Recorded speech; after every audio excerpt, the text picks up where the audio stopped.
Hello everybody, video here for you today. This is the No Cap recap of The Curse of Oak Island Season 12, Episode 15 called Channeling the Solution. Originally aired March 11th, 2025. If you missed any of my recaps of previous episodes, there's a link to my Oak Island playlist in the upper right. Let's get into it. Previously, on The Curse of Oak Island, people have been looking for an incredible treasure for 230 years. After the previous episode's case on TB1 caving in and an attempt to fill in the missing soil, the new material is also caving in. The team is hoping to hit the chapel vault, which was drilled into in 1897. Caving is to be expected in the Money Pit area due to the original works, plus many searcher digs in the area. Rock equipment owner Vanessa Lucido will try introducing water to fill the caisson to stabilize it and the voids around it.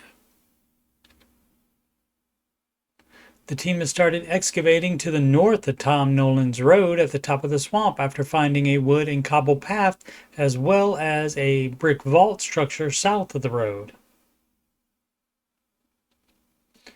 Gary metal detects spoils and gets a hit. The only thing shown, though, is a piece of brick, which I did not know has metallic content, but Google confirmed it. The shot of the swamp north of the road gives a good look at the area, which already had these water-filled spots before any digging began. Upon more muck removed, the team finds more survey stakes. Steve arrives to plot the stake locations and we'll see if they line up with Fred Nolan found stakes starting in 1969, as well as the ones the Laguna team has found.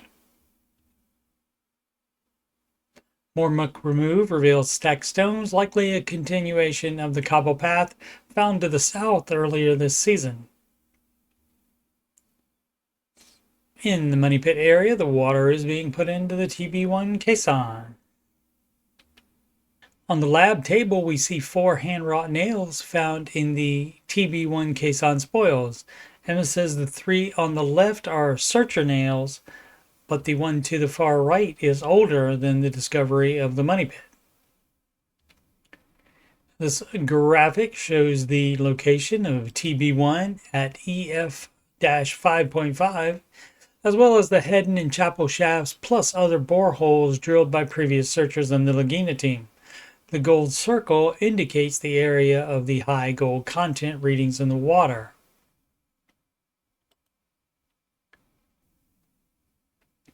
In the Money Pit, the team now believes that what caused the collapsing is the solution channel, a natural void between 160 to 180 feet underground caused by flowing water in the bedrock. It underlies much of the area. There's also the possibility that the chapel vault also slipped down into the solution channel.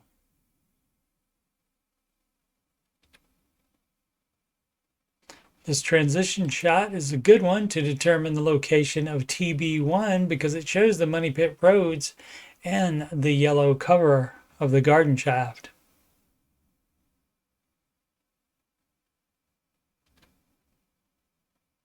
The water appears to have worked, so oscillating and hammer grabbing continues. More of the muck in the north of the swamp has been removed and reveals more cobble. The team will call in Laird and Dr. Spooner to render opinions. The hammer grab brings up what looks like very old wood. Alex does the Dan Blankenship wood sinking or floating test, and it sinks, indicating older. Gemologist Jeffrey Bilgore and John W. Ford Sr. connect to the war room via video conferencing. They have analyzed the glass gem found on Lot 5 and say that it is European and likely 1730 to 1775, which Laird and Emma had previously reported. They go on to say that it is the equivalent volume of an 8-carat diamond. The materials in it are more pure than normal. The tin indicates a need to have a resistance to varnishing, so it's possible it belonged to a higher ranking naval officer, perhaps even part of a medal. A naval officer from that time period that we know would be the Duc d'Anville, who was a member of the Rochefoucauld family mentioned on Zena Halpern's Templar map of Oak Island, as well as being an admiral in the French Navy. In 2017, Doug found part of a ship's log in the Nova Scotia archives. The ship belonged to the Duc d'Anville Armada that was tasked with taking back Nova Scotia from England in September of 1746. The log included mentions of burying treasure in a deep pit on an island of oak so that it would not fall into British hands. Many of those sailors died on the voyage, including the Duc d'Anville himself, and the mission was a failure. Back in the swamp, Dr. Spooner agrees it's a continuation of the path, and the team will excavate further to determine where else it goes and hopefully find some artifacts. In the war room, the 3 stakes recently found north of Tom's Road are on the table, and Steve tells what he found out about the alignments. He has created a map that shows many of the things found in the swamp. Going off of a Fred Nolan survey that showed where he found stakes, the team dug a line and found 3 more. The stakes found the day before were also on that line. Extending a line from the northern stone path, it is linear with the stone path that comes from the stone road in the southeastern part of the triangle-shaped swamp, found in Season 8, 4 years prior. It also goes through the cobble found next to the brick vault.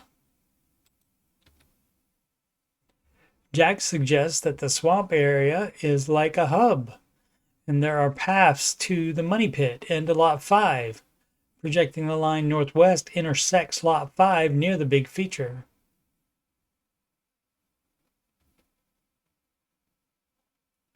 In the money pit area, TB1 is at 165 feet and oscillating into the solution channel.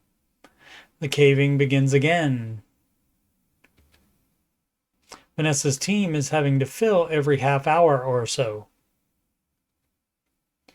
It is too dangerous to continue, so the team decides to not try to go any further and will decide the next caisson location. Next time on an all-new The Curse of Oak Island episode airing March 18th called Open Sesame, that next location is revealed in the synopsis. Spirits are high and the Fellowship is more hopeful than ever as the team digs into Aladdin's cave. And the March 25th episode is called Boots on the Ground, which is often said by Rick and others on the show. As the Oak Island team digs a prime location in the Money Pit area, they unearth stunning clues that could identify just who was behind the 230-year-old treasure mystery. I'll be continuing the Curse of Oak Island recaps as new episodes air late Tuesday nights. I'll also continue Season 8 retro no-cap recaps. All of the other episodes are done and are in my Oak Island playlist. I'll also be working on retro no-cap recaps of Seasons 2 through 4 of The Secret of Skinwalker Ranch, Seasons 1 and 5, as well as Season 2, Episodes 1 through 5 are done, and they are in the Skinwalker Ranch playlist. Thank you so much for watching. Please subscribe, like, and comment. Sempre avanti.